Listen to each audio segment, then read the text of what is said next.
دياز لا بديل عن الفوز أمام بوروسيا دورتموند في نهائي دوري أبطال أوروبا.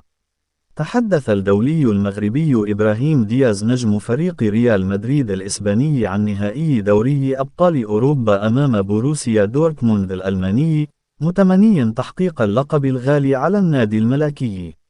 وأجرى الأسد الأطلسي مقابلة قبل أيام قليلة من نهائي دوري أبطال أوروبا، حيث سيواجه ريال مدريد فريق بروسيا دورتموند يوم السبت المقبل في ويمبلي.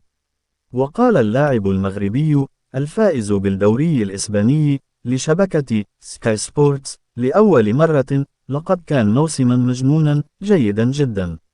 موسم ناجح لدياز، سجل خلاله 11 هدفا، من بينهم هدفان في دوري الأبطال، ومع ذلك كان الهدف المفضل لديه أمام لايبزيغ الألماني، حيث قال: أعتقد أن هذا كان من بين أفضل الأهداف التي سجلتها. وبالإشارة إلى نهائي دوري أبطال أوروبا ضد دورتموند، يعتقد نجم الريال أن ريال مدريد ناد كبير ويجب أن يفوز دائما. نحن النادي الذي حصل على أكبر عدد من ألقاب دوري أبطال أوروبا.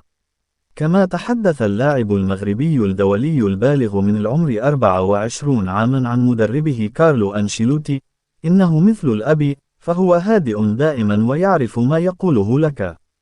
إنه مدرب استثنائي، لقد فاز بالكثير من الألقاب، حتى أنني تحدثت معه قليلا عن ميلان، الذي سيبقى دائما في قلبي.